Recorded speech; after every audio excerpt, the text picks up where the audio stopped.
HC Kroid bukan hanya bergotong royong, bukan hanya mengikuti budaya masyarakat Karo saat itu, tapi juga dia mengobati masyarakat Karo. Oleh sebab itu dalam beberapa bulan ada sekitar 40 orang masyarakat Karo telah disembuhkan dengan obat yang diberikan oleh HC Kroid. HC Kroid tidak hanya menyampaikan firman Tuhan untuk menyelamatkan jiwa, tetapi juga mengobati penyakit fisik masyarakat Bulu Awar. Berkat upayanya, saat ini sudah dibangun sebuah pusat kesehatan masyarakat yang selalu siap memberikan bantuan kesehatan kepada warga desa Bulu Awar. Saya bertugas di sini sebagai bidan desa dari Puskesmas Bandar Baru. Terima kasih kepada Bapak Penginjil yang sudah begitu besar jasanya di desa kami ini, Desa Bulu Awar. Ada yang terkena penyakit cacar, selain dia menginjil, dia juga mengobati, Pak. Jadi memang luar biasa. Dan saya juga berterima kasih kepada Tuhan Yesus karena semua yang saya obati di sini, puji Tuhan, bisa dibilang sembuh. Ada orang luka-luka kaki datang ke sini. Terima kasih kepada Ibu Bidan. Dia membantu masyarakat di Bulu Awar ini. Kaki sakit, pegal-pegal, asam lambung sering naik, sering pening, nggak bisa tidur. Saya berobat di puskesmas di desa Bulu Awar. Dan saya terima kasih, saya bilang sama bidan desa di Bulu Awar. Pada Agustus 1891, rumah Zending di Bulu Awar selesai dibangun. HC Kroid dan guru Injil dari Manado membuka sekolah untuk mengajarkan membaca, menulis, dan berhitung kepada anak-anak. Langkah ini bukan hanya memberikan pengetahuan, tetapi juga membuka pintu harapan baru bagi generasi mendatang. Hari ini kita belajar alfabet. Kalian ikutin kata saya ya. A. B. C. Ridwan, coba baca ini huruf apa? B. B. Bagus dia. Coba kamu baca. Ini huruf apa? C. C. D. E. H. X. Y. Z. Nah, bagus kalian. Awalnya, 6 anak mulai belajar di sekolah Zending Bulu Awar. HC Kroid dan guru Injil dari Minahasa bergantian mengajar mereka, menjadikan sekolah ini sebagai pusat pengetahuan dan keterampilan dasar bagi anak-anak desa Bulu Awar.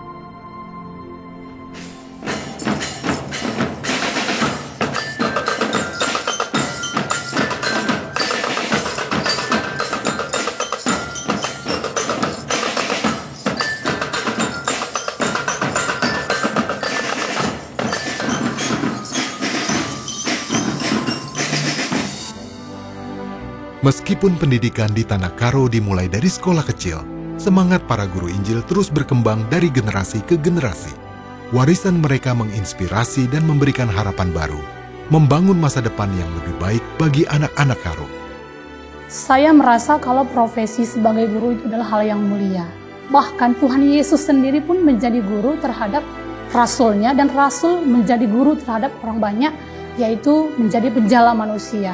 Ketika melakukan itu, lakukanlah seperti untuk Tuhan, bukan untuk manusia, sehingga melakukannya pun saat kapanpun tetap sukacita begitu. Bersyukur sekali kepada misionaris yang terlebih dahulu memberitakan Injil. Kalau mereka tidak ada, mungkin saya juga belum mengenal Tuhan Yesus sampai hari ini, gitu ya.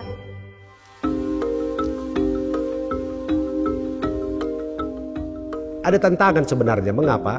Karena mereka juga tahu bahwa di daerah Deli itu, orang Belanda ini melakukan penjajahan, penyerobotan terhadap tanah-tanah rakyat. Sehingga mereka tidak dapat membedakan mana sebagai orang-orang yang menjajah kepentingan ekonomi dari perkebunan, mana sebagai penginjil, begitu. Makanya orang Karo sangat curiga. Halo. Ibu sakit apa? Oh Sile, Sile, rekekaji kalau belanda kasih bahan ini ha. Ku bagi berita dan puluhan nambah di Sile. Lalu tu huena. Gua pencatat-catat utang taya. Adalah akhir tergalari kita, suruh nak kita jadi budak nah. Lang tahu Sile. Langgalar pai. Ela butuh Sile. Oi. Singi suruh-suruh si deban.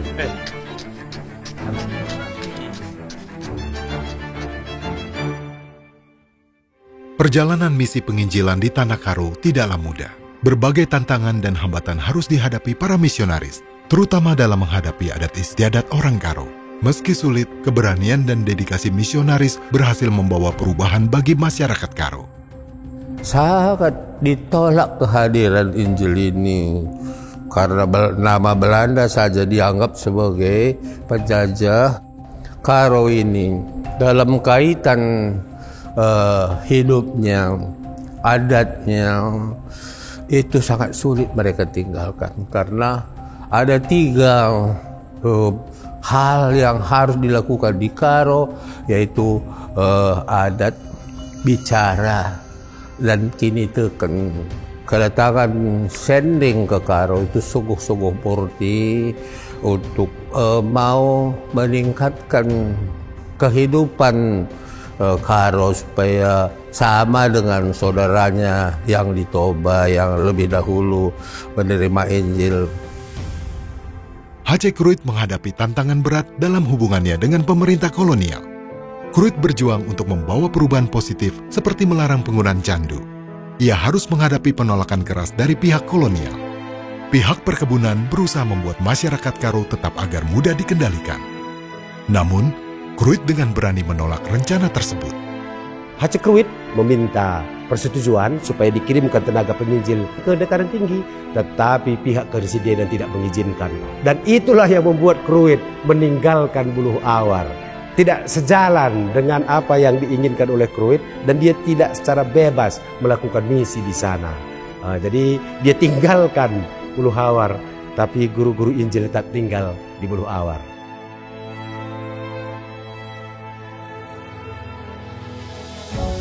Sebagai pengganti H.C. Kruit, Dewan Misi NZG memutuskan untuk mengutus misionaris baru bernama John Cornelis Winsgarden. Winsgarden adalah seorang misionaris yang dikirim oleh NZG untuk melayani di Pulau Sabu di Provinsi Nusa Tenggara Timur, Indonesia. Winsgarden, misionaris muda dengan penuh semangat melakukan perjalanan yang jauh dari Pulau Sabu menuju desa Buluh Awar. Di pelayanan Winsgarden ada satu kisah yang sangat radikal dia lakukan. Saat itu ada seorang ibu melahirkan, tetapi ketika dia melahirkan, si ibu meninggal. Dalam agama kepercayaan agama suku Karo, anak ini disebut anak tunda kais, artinya anak pembawa sial.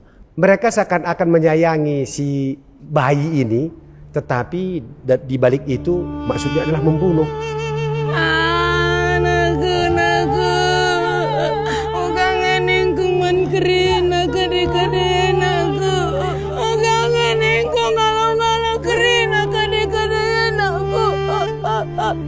Bagi kelulin doain aku,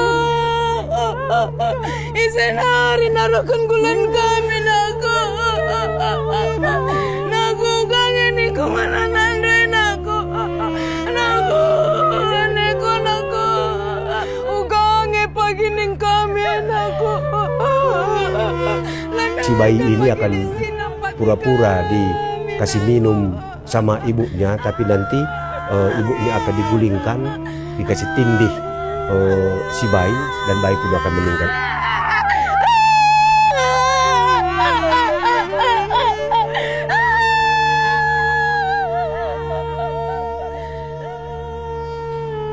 Tampaknya kelahiran anak ini pembawa sial bagi keluarga ini.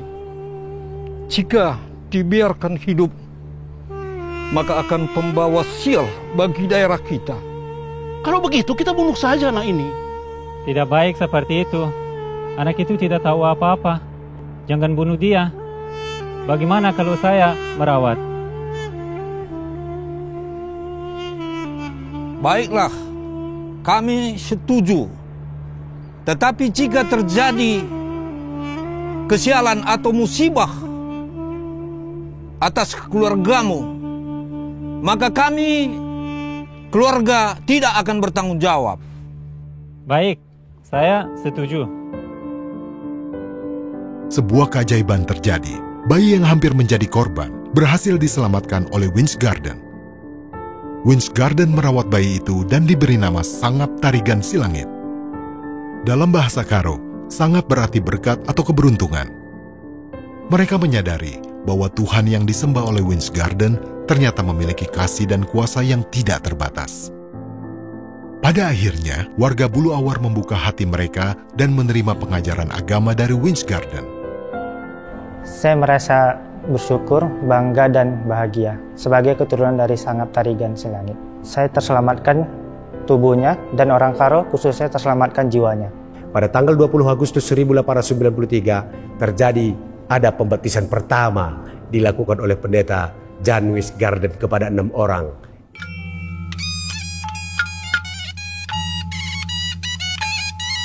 Dalam nama Bapa. Setelah mendengar Injil dan merasakan panggilan Tuhan, 6 orang Karo dengan penuh keyakinan dan harapan menyatakan iman mereka melalui baptisan. Momen ini bukan hanya menandai perubahan spiritual pribadi mereka, tetapi juga menegaskan awal perjalanan baru dalam kehidupan masyarakat Karo. Dan Roh Kudus. Amin. Injil menyebar dari desa Bulu Awar sampai ke desa-desa sekitar seperti desa Bukum dan Sibolangit, membawa perubahan yang luar biasa. Dalam nama Bapa. Setiap desa yang menerima Injil merasakan kehadiran harapan baru, mengubah kehidupan mereka dari kegelapan menuju damai dan sukacita yang tak terlukiskan. Saya keturunan kelima dari Opung sampai Bukit, yang adalah orang yang pertama kali dari 6 orang yang pertama dibaptis di desa Bulu Awar. Cukup bangga karena keturunan kami adalah yang pertama-tama dibaptiskan dan mengenal Tuhan Yesus. Seperti yang ada di Bible, bahwa yang tertinggal di kita adalah Roh Kudus. Roh Kudus ini akan membantu kita menyebarkan Injil, bukan hanya untuk suku Karo aja, tetapi ke seluruh dunia. Pada 8 September 1894, di tengah pelayanannya, misionaris Winsgarden tiba-tiba mengalami sakit perut yang parah. Kondisi Winsgarden semakin memburuk, sehingga harus dipindahkan ke rumah sakit di Medan. Baru 2 tahun mengabdikan hidupnya untuk melayani masyarakat Karo, dan kini ia harus menghadapi kondisi kesehatan yang semakin memburuk. Di saat-saat terakhir hidupnya, Winsgarden meninggalkan pesan penuh harapan dan kasih sayang untuk istrinya. Sayang, sebenarnya saya ingin hidup lebih lama dan melayani banyak orang di Tanah Karo. Sayang, saya pun ingin kamu menemani saya lebih lama lagi. Namun, jika Tuhan tidak berkehendak demikian, apakah kita bisa tolak? Apakah kita akan menentang kehendak Tuhan? Jikalau Tuhan memanggil saya pulang, aku terima. Dan bagaimana kamu di sini? Kamu tidak usah khawatir. Saya sudah menetapkan hati untuk tinggal di sini hingga datang seseorang yang menggantikan pelayanan kamu di Tanah Karo ini. Aku bersyukur kepada Tuhan karena memiliki kamu sebagai istri saya. Tolong rawat anak kita dan berikan salam kepada orang tua saya.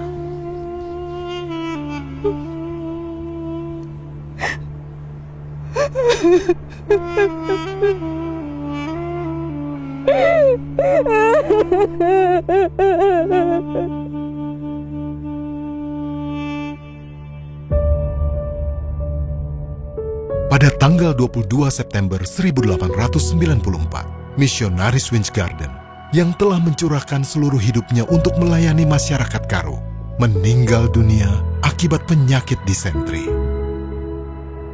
Meski hanya 2 tahun, kehidupan misionaris Winsgarden telah menyentuh hati masyarakat Karo, menunjukkan dengan penuh kasih bagaimana Tuhan peduli dan mencintai mereka dengan sepenuh hati. Dina Guethard, istri Winsgarden dengan penuh dedikasi dan cinta, bertekad untuk terus melayani di Bulu Awar hingga misionaris baru datang untuk meneruskan penginjilan bagi masyarakat Karo.